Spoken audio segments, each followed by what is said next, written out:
अध्याय 4 श्लोक 32। ऐसे अनेक प्रकार के यज्ञों का ब्रह्मा के मुख अर्थात वेदों में प्रसार है, अर्थात वर्णित है। उन सबको कर्मों से उत्पन्न हुए जानो। इस प्रकार जानकर तुम मुक्त हो जाओगे। जगत में देखा जाता है कि दो विभिन्न कर्मों के फल भी भिन्न भिन्न होते हैं, अतः इन 12 यज्ञ कर्मों के फल भी विभिन्न होने चाहिए। यह दर्शाने के लिए कि इनमें भेद प्रतीत होते हुए भी सबका लक्ष्य एक ही है। यह कहा है कि इस प्रकार बहुत से यज्ञ ब्रह्मा के मुख में फैले हुए हैं। इसका तात्पर्य है कि सभी यज्ञों का लक्ष्य ब्रह्म ही है। सभी राजमार्ग राजधानी को ही जाते हैं। उन सबको कर्मों से उत्पन्न हुए जानो। भगवान के इस कथन से दो अभिप्राय हैं। क नंबर, वेदों में उपदिष्ट इन साधनों का अभ्यास प्रयत्नपूर्वक करना चाहिए। भगवान अर्जुन को स्मरण दिलाते हुए कि यदि वह आत्म विकास का इच्छुक है तो कर्म अपरिहार्य हैं, तथा ये सब यज्ञ केवल साधन हैं, साध्य नहीं। हमारा लक्ष्य है पूर्णत्व की स्थिति, जबकि कर्म उस पूर्ण स्वरूप के अज्ञान से उत्पन्न इच्छाओं के कारण ही होते हैं। इस प्रकार जानकर तुम मुक्त हो जाओगे। जानने का अर्थ बौद्धिक स्तर पर न होकर साक्षात आत्मानुभूति से है। सम्यक ज्ञान को ज्ञान यज्ञ कहा गया था। तत्पश्चात अनेक प्रकार के यज्ञों का वर्णन किया गया है। अब अन्य यज्ञों की अपेक्षा ज्ञान यज्ञ की विशेषता बताते हुए उसकी प्रशंसा करते हैं। अध्याय 4 श्लोक 33। हे परंतप, द्रव्यों से संपन्न होने वाले यज्ञ की अपेक्षा ज्ञान यज्ञ श्रेष्ठ है। हे पार्थ, संपूर्ण अखिल कर्म ज्ञान में समाप्त होते हैं, अर्थात ज्ञान उनकी पराकाष्ठा है। भगवान श्री कृष्ण कहते हैं कि आत्मोन्नति के लिए अनेक द्रव्य पदार्थों के उपयोग से सिद्ध होने वाले यज्ञों की अपेक्षा ज्ञान यज्ञ ही श्रेष्ठ है। दूसरी पंक्ति में भगवान उसके श्रेष्ठत्व का कारण भी बताते हैं। कर्मकांड में उपदिष्ट द्रव्य में यज्ञ ऐसे फलों को उत्पन्न करते हैं जिनके उपभोग के लिए कर्तृत्वाभिमानी जीव को अनेक प्रकार के देह धारण करने पड़ते हैं, जिनमें और भी नए नए कर्म किए जाते रहते हैं। कर्म से ही कर्म की समाप्ति नहीं होती, अतः कर्म की पूर्णता स्वयं में ही कभी नहीं हो सकती। इसके विपरीत ज्ञान के प्रकाश में अज्ञान जनित अहंकार नष्ट हो जाता है। अज्ञान से कामना और कामना से कर्म उत्पन्न होते हैं। इसलिए ज्ञान के द्वारा कर्म के मूल स्रोत अज्ञान के ही नष्ट हो जाने पर कर्म स्वतः समाप्त हो जाते हैं। संपूर्ण कर्मों की परिसमाप्ति ज्ञान में होती है। यदि केवल ज्ञान से ही पूर्णत्व की प्राप्ति होती हो तो उस ज्ञान को हम कैसे प्राप्त कर सकते हैं जिससे कि सब कर्मों का क्षय तत्काल हो जाए? इसका उत्तर है अध्याय 4 श्लोक 34। उस ज्ञान को गुरु के समीप जाकर साष्टांग प्रणिपात प्रश्न तथा सेवा करके जानो। ये तत्वदर्शी ज्ञानी पुरुष तुम्हें ज्ञान का उपदेश करेंगे। जीवन के परम पुरुषार्थ को प्राप्त करने के लिए ज्ञान का उपदेश अनिवार्य है। उस ज्ञानोपदेश को देने के लिए गुरु का जिन गुणों से संपन्न होना आवश्यक है उन्हें इस श्लोक में बताया गया है। गुरु के उपदेश से पूर्णतया लाभान्वित होने के लिए शिष्य में जिस भावना तथा बौद्धिक क्षमता का होना आवश्यक है उसका भी यहाँ वर्णन किया गया है। प्रणिपातेन वैसे तो साष्टांग दंडवत शरीर से किया जाता है, परंतु यहाँ प्रणिपात से शिष्य का प्रपन्न भाव और नम्रता, गुरु के प्रति आदर एवं आज्ञाकारिता अभिप्रेत है। सामान्यतः लोगों को अपने ही विषय में पूर्ण अज्ञान होता है। वे ना तो अपने मन की वृत्तियों को जानते हैं और ना ही मन संयम की साधना को। अतः उनके लिए यह आवश्यक हो जाता है कि वे गुरु के समीप रहकर उनके दिए उपदेशों को समझने तथा उसके अनुसार आचरण करने में सदा तत्पर रहें। जिस प्रकार जल का प्रवाह ऊपरी धरातल से नीचे की ओर होता है, उसी प्रकार ज्ञान का उपदेश भी ज्ञानी गुरु के मुख से जिज्ञासु शिष्य के लिए दिया जाता है। इसलिए शिष्य में नम्रता का भाव होना आवश्यक है, जिससे कि उपदेश को यथावत ग्रहण कर सके। परिप्रश्नेन प्रश्नों के द्वारा गुरु की बुद्धि मंजूषा में निहित ज्ञान निधि को हम खोल देते हैं। एक निष्णात गुरु शिष्य के प्रश्न से ही उसके बौद्धिक स्तर को समझ लेते हैं। शिष्य के विचारों में हुई त्रुटि को दूर करते हुए वे अनायास ही उसके विचारों को सही दिशा भी प्रदान करते हैं। प्रश्नोत्तर रूप इस संवाद के द्वारा गुरु के पूर्णत्व की आभा शिष्य को प्राप्त हो जाती है। इसलिए हिंदू धर्म में गुरु और शिष्य के मध्य प्रश्नोत्तर की यह प्रथा प्राचीन काल से चली आ रही है, जिसे सत्संग कहते हैं। विश्व के सभी धर्मों में शिष्य को यह विशेष अधिकार प्राप्त नहीं है। वास्तव में केवल वेदांत दर्शन ही हमारी बुद्धि को पूर्ण स्वतंत्रता देता है। उसका व्यापार साधकों की अंधश्रद्धा पर नहीं चलता। अन्य धर्मों में श्रद्धा का अत्यधिक महत्व होने के कारण उनके धर्म ग्रंथों में बौद्धिक दृष्टि से अनेक त्रुटियां रह गई हैं, जिनका समाधान कारक उत्तर नहीं मिलता। अतः उनके धर्मगुरुओं के लिए आवश्यक है कि शास्त्र संबंधी प्रश्नों को पूछने के अधिकार से साधकों को वंचित रखा जाए। सेव्या गुरु को फल फूल और मिष्ठान आदि अर्पण करना ही सेवा नहीं कही जाती। यद्यपि आज धार्मिक संस्थानों में आश्रमों में इसी को ही सेवा समझा जाता है। गुरु के उपदेश को ग्रहण करके उसी के अनुसार आचरण करने का प्रयत्न ही गुरु की वास्तविक सेवा है। इससे बढ़कर और कोई सेवा नहीं हो सकती। शिष्यों को ज्ञान का उपदेश देने के लिए गुरु में मुख्यतः दो गुणों का होना आवश्यक है। क आध्यात्मिक शास्त्रों का पूर्ण ज्ञान, ख अनंत स्वरूप परमार्थ सत्य के अनुभव में दृढ़ स्थिति। इन दो गुणों को इस श्लोक में क्रमशः ज्ञानेन और तत्वदर्शन शब्दों से बताया गया है। केवल पुस्तकीय ज्ञान से प्रकांड पंडित बना जा सकता है, लेकिन योग्य गुरु नहीं। शास्त्रों से अनभिज्ञ आत्मानुभवी पुरुष मौन हो जाएगा, क्योंकि शब्दों से परे अपने निज अनुभव को वह व्यक्त ही नहीं कर पाएगा। अतः गुरु का शास्त्रज्ञ तथा ब्रह्मनिष्ठ होना आवश्यक है। उपर्युक्त कथन से भगवान का अभिप्राय यह है कि ज्ञानी और तत्वदर्शी आचार्य द्वारा उपादिष्ट ज्ञान ही फलदायी होता है और अन्य ज्ञान नहीं। अस्तु निम्नलिखित कथन भी सत्य ही है कि अध्याय 4 श्लोक 35, जिसको जानकर तुम पुनः इस प्रकार मोह को ही प्राप्त होगे, और हे पांडव, जिसके द्वारा तुम भूत मात्र को अपने आत्मस्वरूप में तथा मुझ में भी देखोगे। इस प्रकरण के संदर्भ किसी के मन में यह शंका उठ सकती है कि इतना अधिक परिश्रम करके ज्ञान प्राप्त किया जा सकता है, परंतु हो सकता है कि मृत्यु के पश्चात फिर हम उसी अज्ञान अवस्था को पुनः प्राप्त हो जाएं। अपने एक ही जीवन में हम अनेक प्रकार के ज्ञान प्राप्त करते हैं, लेकिन सबका ही हमें स्मरण नहीं रहता। इसी प्रकार आत्मज्ञान को भी प्राप्त करके यदि उसका विस्मरण हो जाता है, तब तो वास्तव में बड़ी ही हानि होगी। इस प्रकार की शंका का निवारण करते हुए भगवान श्री कृष्ण निश्चयपूर्वक कहते हैं, इसे जानकर पुनः तुम मोह को प्राप्त नहीं होगे। किसी कट्टरवादी की अत्युत्साही शैली की भांति प्रतीत होने वाला यह कथन है, तथापि विचार की प्रारंभिक अवस्था में इसे इसी रूप में स्वीकार किया जाना चाहिए। सभी आचार्य इस विषय पर एकमत हैं, और चूंकि अपनी पीढ़ी की वंचना करने में उनका कोई स्वार्थ नहीं हो सकता, इसलिए उनके मत को विश्वासपूर्वक स्वीकार करने में ही बुद्धिमानी है। इस श्रद्धा की आवश्यकता तब तक ही है जब तक हम स्वयं आत्मा का साक्षात अनुभव नहीं कर लेते। वैवाहिक जीवन का आनंद एक बालक नहीं समझ सकता। इसी प्रकार अज्ञान अवस्था में शोक मोह से ग्रस्त हम लोग भी देश काल अतीत आत्मतत्व की अनुभूति के आनंद को नहीं समझ सकते। गुरु चाहे जितना ही वर्णन क्यों ना करे, परंतु आंतरिक परिपक्वता प्राप्त किए बिना उनके वाक्यों के लक्ष्यार्थ को हम यथार्थ रूप में ग्रहण नहीं कर सकेंगे। आत्मानुभूति का लक्षण बताते हुए श्री कृष्ण कहते हैं, आत्मा की पहचान होने पर बाह्य विषयों, भावनाओं एवं विचारों की संपूर्ण सृष्टि आत्मा में ही प्रतीत होगी, और वह आत्मा ही श्री कृष्ण परमात्मा का स्वरूप है। एक बार समुद्र की पहचान हो जाने पर उस मनुष्य के लिए संपूर्ण लहरें समुद्र रूप ही हो जाती हैं। पूर्व श्लोकों में वर्णित ज्ञान के साक्षात्कार के लक्षण इस श्लोक में बताए गए हैं। यहाँ स्पष्ट हो जाता है कि शिष्य को गुरु के सानिध्य की आवश्यकता तभी तक रहती है जब तक वह समस्त सृष्टि को परमात्मा से अभिन्न आत्मस्वरूप में अनुभव नहीं कर लेता।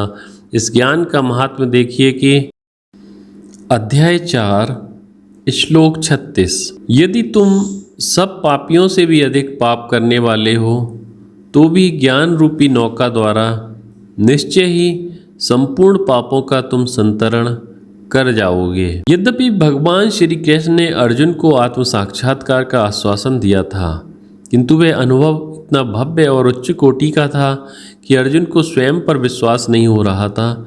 उसकी स्वयं के विषय में यह धारणा थी कि वह इस अनुभव को प्राप्त करने के योग्य नहीं था। जिस किसी विवेकी पुरुष को अपने अवगुणों का भान है, उसके मन में ऐसी शंका आ सकती है। वेदांत ऐसा दर्शन नहीं है कि वह निष्ठुर हृदय होकर पापियों को ज्ञानार्जन से वंचित रखे। वेदांत इस धारणा में विश्वास नहीं रखता कि कोई व्यक्ति पतित है और वह हीन योनियों में सदा भटकता रहेगा, तथा उस पतित व्यक्ति का उद्धार केवल तभी होगा जब वह वेदांत मंदिर में प्रवेश करेगा। अत्यंत सहिष्णु वेदांत दर्शन केवल सत्य की और केवल सत्य की ही घोषणा करता है। सर्वव्यापी दिव्य तत्व सर्वत्र व्यक्त हो रहा है और इसलिए कोई भी पापी व्यक्ति ऐसा नहीं है जो स्वप्रयत्न से अपने जन्म सिद्ध पूर्णत्व के अधिकार को प्राप्त न कर सके। गीता मानव मात्र के लिए लिखा गया एक जीवन शास्त्र है और उसकी सार्वभौमिकता इस श्लोक में स्पष्ट दृष्टिगोचर होती है। गीता का आश्वासन है कि अत्यंत पापी पुरुष भी वर्तमान जीवन की परिच्छिन्नताओं तथा दुखदायी अवगुणों को तैर कर पूर्णत्व के तट पर ज्ञान नौका के द्वारा पहुंच सकता है। मनुष्य की पूर्णत्व प्राप्ति का यह अधिकार विश्व के किसी भी धर्म ग्रंथ में इतने स्पष्ट रूप से उल्लिखित नहीं है। यह पहचान कर कि जीव का वास्तविक स्वरूप पूर्ण परमात्मा से भिन्न नहीं है तथा तत्वसात आत्म रूप में रहने को ही सम्यक ज्ञान कहते हैं। अपने परमार्थिक आनंद स्वरूप को पहचान लेने पर वैसे एक सुख हमें प्रलोभित नहीं कर सकते और न पाप पूर्ण जीवन में हमें खींच सकते हैं। बड़े ही सुंदर शब्दों में यह कहा गया है, ज्ञान नौका द्वारा तुम संपूर्ण पापों को तर जाओगे। इस प्रकार यह ज्ञान पापों को नष्ट करता है। एक दृष्टांत के द्वारा इसका उत्तर देते हुए भगवान कहते हैं, अध्याय 4 श्लोक 37। जैसे प्रज्वलित अग्नि ईंधन को भस्मसात कर देती है, वैसे ही हे अर्जुन ज्ञान रूपी अग्नि संपूर्ण कर्मों को भस्मसात कर देती है। यह दृष्टांत सुपरिचित तथा अत्यंत उपयुक्त है। ईंधन की लकड़ियों का आकार, प्रकार या रंग कुछ भी हो, जब उन्हें अग्निकुंड में डाला जाता है तब सबका अंतिम परिणाम एक ही होता है, भस्म। उस भस्म के ढेर से हम विभिन्न लकड़ियों की राख को अलग अलग नहीं कर सकते, उनका मूल रूप सर्वथा नष्ट हो जाता है। इसी प्रकार पाप और पुण्य जो भी और जितने भी कर्म हैं, वे सब ज्ञान अग्नि में भस्मीभूत हो जाते हैं। उनका पूर्व का कार्य कारण रूप नष्ट हो जाता है। कर्म फल प्रदान करते हैं, परंतु सभी कर्म एक साथ ही फलदायी नहीं हो सकते। नियमानुसार जब वे परिपक्व हो जाते हैं तभी उनका फल प्राप्त होने लगता है। अनादिकाल से जीव कृतज्ञ का अभिमान करके अनेक कर्मों को करता आ रहा है, इसीलिए उसे अनेक प्रकार के शरीर भी धारण करने पड़ते हैं। इन कर्मों का फलोपभोग आवश्यक होता है। शास्त्रों में इन कर्मों का वर्गीकरण 3 भागों में किया गया है कि संचित, अर्जित किए गए कर्म जो अभी फलदायी नहीं हुए हैं, क्षय प्रारब्ध जिन्होंने फल देना प्रारंभ कर दिया है, तथा ज्ञेय आगामी अर्थात जिन कर्मों का फल भविष्य में मिलेगा। इस श्लोक में सब कर्मों से तात्पर्य संचित और आगामी कर्मों से है। इसलिए अध्याय 4 श्लोक 38। इस श्लोक में ज्ञान के समान पवित्र करने वाला निसंदेह कुछ भी नहीं है। योग में संसिद्ध पुरुष स्वयं ही उसे उचित काल में आत्मा में प्राप्त करता है। जिस प्रकार पानी में डूबते हुए पुरुष के लिए जीवन रक्षक वस्तु के अलावा अन्य कोई भी वस्तु अधिक महत्व की नहीं हो सकती, उसी प्रकार एक मोहित जीव के लिए इस ज्ञानार्जन से बढ़कर कोई संपत्ति नहीं होती। योग में संसिद्धि अर्थात अंतःकरण की शुद्धि प्राप्त पुरुष ही आत्मज्ञान को प्राप्त कर सकता है। इस चित्त शुद्धि के लिए ही 12 प्रकार के साधन रूप यज्ञों का वर्णन किया गया है। कोई भी गुरु अपने शिष्य को चित्त शुद्धि प्रदान नहीं कर सकते, इसके लिए शिष्य को ही प्रयत्न करना पड़ेगा। लोगों में मिथ्या धारणा फैली हुई है कि गुरु अपने स्पर्श मात्र से शिष्य को सिद्ध बना सकता है। यह असंभव है। अन्यथा अपने अत्यंत प्रिय मित्र एवं शिष्य अर्जुन को स्वयं भगवान श्री कृष्ण स्पर्श मात्र से ही संपूर्ण आध्यात्मिक ज्ञान करा सकते थे। अनेक साधक पुरुष गुरु की कुछ सेवा के प्रतिदान स्वरूप उनका अर्जित किया हुआ ज्ञान क्षण मात्र में प्राप्त करना चाहते हैं। ऐसी इच्छा करना जीवन के सुअवसरों को खोना ही है। कितने ही चेले ईश्वरत्व को सस्ते में खरीदने की प्रतीक्षा में जीवन के बहुमूल्य क्षणों को व्यर्थ खो रहे हैं। यद्यपि इस देश में अनेक गुरु अपने आश्रमों में आध्यात्मिकता का विक्रय करते हैं, परंतु यहाँ साधकों को सावधान किया जाता है कि इस प्रकार के विक्रय के लिए शास्त्र का कोई आधार नहीं है। भगवान श्री कृष्ण अर्जुन से स्पष्ट कहते हैं कि उसे स्वयं चित्त शुद्धि के लिए प्रयत्न करना होगा, जिससे उचित समय में पारमार्थिक सत्य का वह साक्षात अनुभव कर सकेगा। पूर्णत्व की प्राप्ति के लिए किसी निश्चित समय का यहाँ आश्वासन नहीं दिया गया है। केवल इतना ही कहा गया है कि जो पुरुष पूर्ण मनोयोग से पूर्व वर्णित यज्ञों का अनुष्ठान करेगा उसे आवश्यक आंतरिक योग्यता प्राप्त होगी और फिर उचित समय में वह आत्म अनुभव को प्राप्त करेगा। कालेन शब्द से यह बताया गया है कि यदि साधक अधिक प्रयत्न करे तो लक्ष्य में प्राप्ति उसे अधिक समय नहीं लगेगा। अतः सभी साधकों को चाहिए कि वे इसके लिए निरंतर प्रयत्न करते रहें। ज्ञान प्राप्ति का निश्चित साधन अगले श्लोक में बताते हैं। अध्याय 4 श्लोक 39। श्रद्धावान, तत्पर और जितेंद्रिय पुरुष ज्ञान प्राप्त करता है। ज्ञान को प्राप्त करके शीघ्र ही वे परम शांति को प्राप्त होता है। योग्यता के बिना किसी भी लक्ष्य की प्राप्ति नहीं होती। इस श्लोक में वर्णित आवश्यक गुणों को समझने में से यह भी स्पष्ट हो जाएगा कि अनेक वर्षों तक साधना करने पर भी कुछ साधक लक्ष्य तक क्यों नहीं पहुंच पाते हैं। श्रद्धा, तत्परता, भक्ति तथा इंद्रिय संयम, ये वे 3 अत्यावश्यक गुण हैं जिनके द्वारा जीवत्व के बंधनों से मुक्त होकर हम देवत्व को प्राप्त करने की आशा कर सकते हैं। परंतु इन तीनों शब्दों के अर्थों के विषय में अनेक विपरीत धारणाएं फैल गई हैं। श्रद्धा, अनेक पाखंडी गुरु लोगों की धार्मिक भावनाओं का अनुचित लाभ उठाते हुए श्रद्धा शब्द की आड़ में विपुल धन अर्जित करते हैं। श्रद्धा शब्द का अर्थ अंधविश्वास करके सामान्य भक्तजनों के बौद्धिक एवं मानसिक विकास की सर्वथा उपेक्षा कर दी जाती है। श्रद्धा का अर्थ यह नहीं है कि दैवी माने जाने वाली किसी घोषणा को बिना सोचे समझे वैसे ही स्वीकार कर लिया जाए। श्री शंकराचार्य के अनुसार श्रद्धा वह है जिसके द्वारा मनुष्य शास्त्र एवं आचार्य द्वारा दिए गए उपदेश से तत्व का यथावत ज्ञान प्राप्त कर सकता है। तत्पर आत्मविकास के किसी भी मार्ग पर अग्रसर साधक के लिए आवश्यक है वह उस मार्ग की ओर पूर्ण ध्यान दे तथा मन में ईश्वर का स्मरण रखे। शास्त्रों का केवल बौद्धिक अध्ययन हमें अंतःकरण शुद्धि प्रदान नहीं कर सकता। मन और बुद्धि को संगठित करके उपनिषदों में उपदिष्ट जीवन जीना चाहिए। जितेंद्रिय आत्मसंयम के बिना श्रद्धा और ज्ञान में दृढ़ता आनी कठिन है। इंद्रियां ही हमें विषयों की ओर आकर्षित करके खींच ले जाती हैं। एक बार वैश्विक सुख भोगों में आसक्त हो जाने पर जीवन के उच्च मूल्यों को बनाए रखना संभव नहीं होता। दिव्य मार्ग पर चलने का अर्थ है विषयोपभोग की नालियों से बाहर निकल जाना। ये दोनों प्रकार के जीवन परस्पर विरोधी हैं। एक की उपस्थिति में दूसरे का अभाव होता है। जहाँ हमारा हृदय में शांति के प्रकाश का उदय हुआ है वहाँ वैश्विक और पाश्विक प्रवृत्तियों से उत्पन्न क्षोभ का अंधकार नष्ट हो जाता है। अस्तु साधक के लिए आत्मसंयम का जीवन अनिवार्य हो जाता है। विषय सुख का त्याग कर स्वयं में तथा शास्त्रों में विश्वास रखते हुए दिव्य लक्ष्य को ही प्राप्त करने का प्रयत्न क्यों करना चाहिए।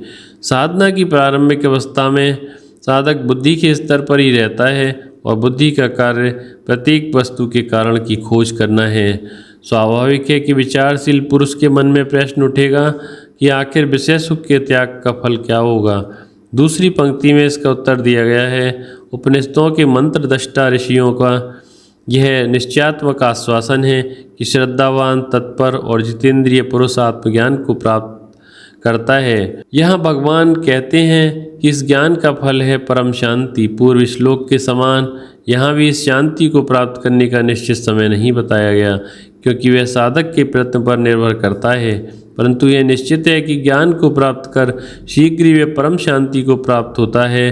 परम शांति, परम का अर्थ है अनंत, अतः परम शांति वह है जो कभी क्षीण नहीं होती। आज के युग में जहाँ शांति के नाम पर युद्ध होते रहते हैं, वहाँ श्लोक में निर्दिष्ट शांति को भी कोई व्यक्ति शंका की दृष्टि से देखे तो कोई आश्चर्य नहीं। समय समय पर शांति वार्ता करने वाले राजनीतिज्ञों की यह शांति नहीं है, वरन मनोविज्ञान की दृष्टि से इसका गंभीर अर्थ है। यह एक सुविदित तथ्य है कि प्रत्येक प्राणी जीवन पर्यंत प्रतिक्षण अधिकाधिक सुख प्राप्त करने का प्रयत्न करता रहता है। श्वसन तथा भोजन से लेकर युद्ध और नाश के द्वारा संपूर्ण विश्व पर आधिपत्य स्थापित करने के सुनियोजित प्रयत्नों तक प्रत्येक मनुष्य का ध्येय सुख प्राप्ति ही है।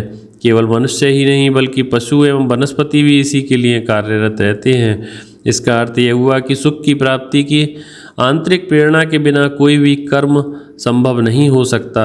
इस प्रकार यदि जगत में सभी प्राणी अधिक से अधिक सुख पाने तथा उसके रक्षण के लिए प्रयत्नशील रहते हैं, तब जीवन का सर्वोच्च लक्ष्य शाश्वत सुख, अनंत आनंद ही होना चाहिए। ऐसा आनंद कि जहाँ सब संघर्ष समाप्त हो जाते हैं, सब इच्छाएं पूर्ण हो जाती हैं और मन के सभी विक्षेपों का सदा के लिए अंत हो जाता है। सुख की कामना के कारण ही मन में विक्षेप उत्पन्न होते हैं तथा मनुष्य शरीर द्वारा बाह्य जगत में कर्म करता है। परमार्थिक शाश्वत आनंद के प्राप्त होने पर भी मन के विक्षेप तथा शारीरिक शिथिलता दोनों का ही कष्ट समाप्त हो जाता है। इसलिए परम शांति का अर्थ है परम आनंद। यही हमारे जीवन का वास्तविक लक्ष्य है। इस विषय में संशय नहीं करना चाहिए, क्योंकि संशय बड़ा पापिष्ट है। कैसे, सुनो। अध्याय 4 श्लोक 40। अज्ञानी तथा श्रद्धा रहित और संशय युक्त पुरुष नष्ट हो जाता है। उनमें भी संशयी पुरुष के लिए न यह लोक है, न परलोक और न सुख। इसके पूर्व के श्लोक में कहा गया है कि श्रद्धा तथा ज्ञान से युक्त पुरुष परम शांति प्राप्त करता है। इसी तथ्य पर बल देने के लिए निषेधात्मक भाषा में कहते हैं कि उपयुक्त गुणों से रहित पुरुष अपनी ही हानि करता हुआ अंत में नष्ट हो जाता है। जो अज्ञानी है, अर्थात वह पुरुष जिसे बौद्धिक स्तर पर भी आत्मा का ज्ञान नहीं है, इस प्रकार की श्रद्धा रहित और संशयी स्वभाव के पुरुष का नाश अवश्यंभावी है। दूसरी पंक्ति में भगवान श्री कृष्ण संशय आत्मा पुरुष की निंदा करते हुए उसके जीवन की त्रासदी बताते हैं। ऐसे पुरुष को न इस लोक में सुख मिलता है और न अन्यत्र।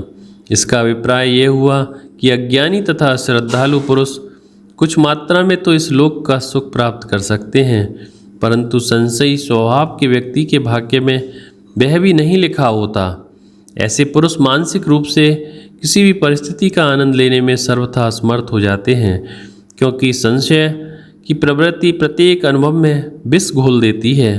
तथाकथित बुद्धिमान, अश्रद्धालु और संशयी स्वभाव के पुरुषों पर इस पंक्ति में तीक्ष्ण व्यंग्य प्रहार किया गया है।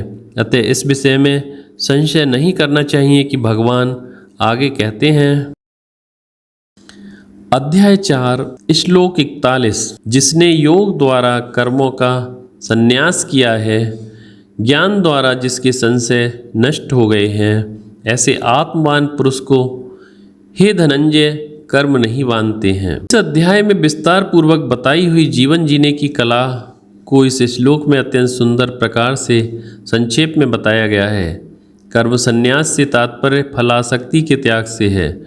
जब हम कर्म योग की भावना से कर्म करते हुए कर्म फलों की आसक्ति त्यागना सीख लेते हैं तथा आत्म अनुभव स्वरूप ज्ञान के द्वारा जीवन के लक्ष्य संबंधी हमारे सब संशय छिन्न भिन्न हो जाते हैं, तब अहंकार नष्ट होकर शुद्ध आत्म स्वरूप में हमारी स्थिति दृढ़ हो जाती है। ऐसा आत्मवान पुरुष कर्म करता हुआ भी उनसे नहीं बनता। कर्तृत्व के अभिमान तथा स्वार्थ से प्रेरित होकर किए गए कर्म ही वासनाएं उत्पन्न करके हमें बंधन में डालते हैं।